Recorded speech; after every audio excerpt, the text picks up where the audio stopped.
नमस्कार मित्रों, मैं राम मोहन उपाध्याय अपने YouTube चैनल वेदिका उपाध्याय में आपका हार्दिक स्वागत करता हूं। मित्रों, आज के इस वीडियो में हम लोग शिक्षा तकनीकी से संबंधित महत्वपूर्ण प्रश्नों पर चर्चा करेंगे।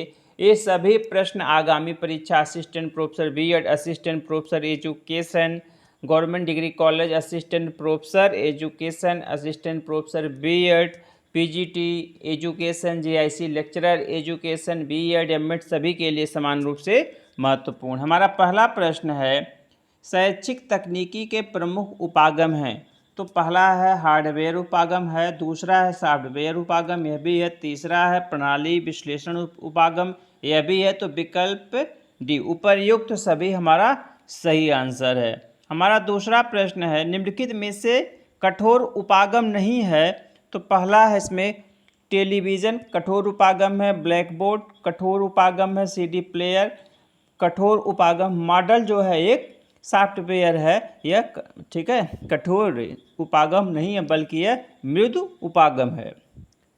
हमारा तीसरा प्रश्न है, शिक्षण में तकनीक का प्रयोग सर्वप्रथम किसने किया था।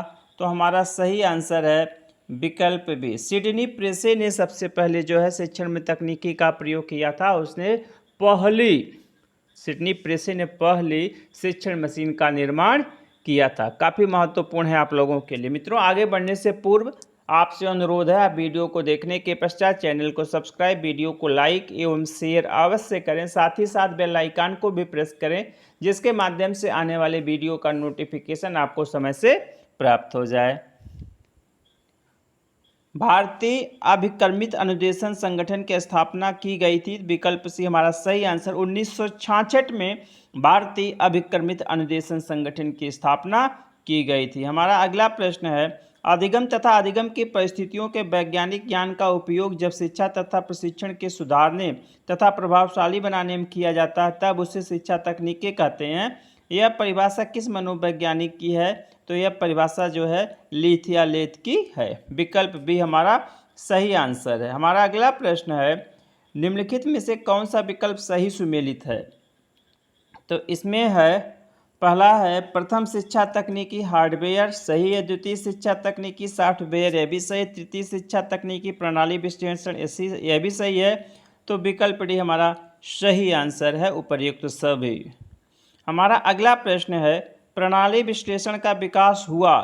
तो हमारा सही आंसर है द्वितीय विश्व युद्ध के पश्चात। प्रणाली विश्लेषण का विकास कब हुआ।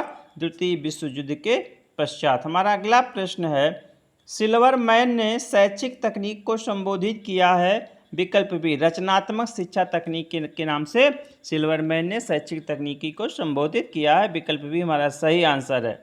हमारा अगला प्रश्न है, निम्नलिखित में से शिक्षण का स्तर नहीं है। तो शिक्षण के 3 स्तर होते हैं, स्मृत स्तर, बोध स्तर और चिंतन स्तर। ठीक है, विभेदन स्तर जो है शिक्षण का स्तर नहीं है। हमारा अगला प्रश्न है, शिक्षा तकनीकी के पक्ष हैं अदा, प्रदा और प्रक्रिया, तीनों हैं। तो विकल्प डी हमारा सही आंसर है।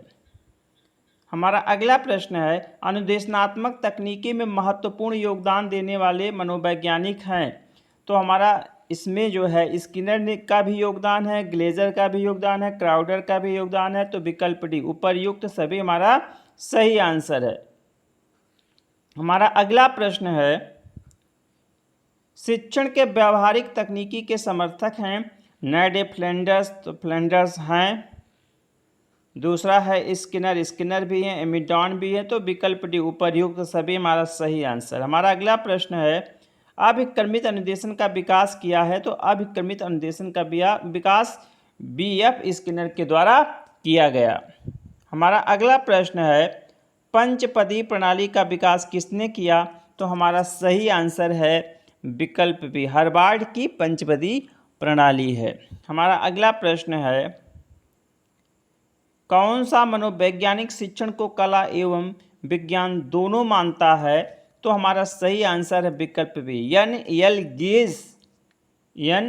गेज जो है शिक्षण को कला और विज्ञान दोनों ही मानते हैं। काफ़ी महत्वपूर्ण है। हमारा अगला प्रश्न है, दूरदर्शन उदाहरण है। तो दूरदर्शन जो है श्रव्य दृश्य सामग्री का उदाहरण है। विकल्प सी हमारा सही आंसर है। हमारा अगला प्रश्न है, बहुइंद्रिय अनुदेशन का विकास किया। तो हमारा सही आंसर है बहुइंद्रिय अनुदेशन का विकास जो है एडगर डेल के द्वारा किया गया था। विकल्प बी हमारा सही आंसर है। हमारा अगला प्रश्न है, विश्व में सर्वप्रथम मुक्त विश्वविद्यालय की स्थापना हुई। तो विश्व में सर्वप्रथम मुक्त विश्वविद्यालय की स्थापना जो है ब्रिटेन में हुई 1966 के आसपास है। ठीक है। हमारा अगला प्रश्न है, इग्नू की स्थापना हुई थी। तो इग्नू की स्थापना विकल्प बी 1985 में हुई थी। हमारा अगला प्रश्न है, शासन व्यवस्था के आधार पर शिक्षण का प्रकार निम्न में कौन सा है। तो शासन व्यवस्था के आधार पर शिक्षण 3 प्रकार के होते हैं, एकतंत्र में शिक्षण, प्रजातंत्र में शिक्षण और हस्तक्षेप रहित शिक्षण। तो विकल्प डी उपर्युक्त सभी हमारा सही आंसर है। हमारा अगला प्रश्न है, शिक्षण प्रक्रिया के पक्ष हैं। तो पूर्व प्रक्रिया अवस्था, अंतर प्रक्रिया अवस्था और उत्तर प्रक्रिया अवस्था तीनों हैं। तो विकल्प डी हमारा सही आंसर उपर्युक्त सभी।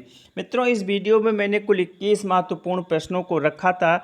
आप लोग इसे ध्यानपूर्वक देखिए और सुनिएगा। साथ ही साथ जो अपने मित्रों को भी अधिक से अधिक शेयर कीजिएगा। आप सभी को सुनने के लिए बहुत बहुत धन्यवाद। नमस्कार।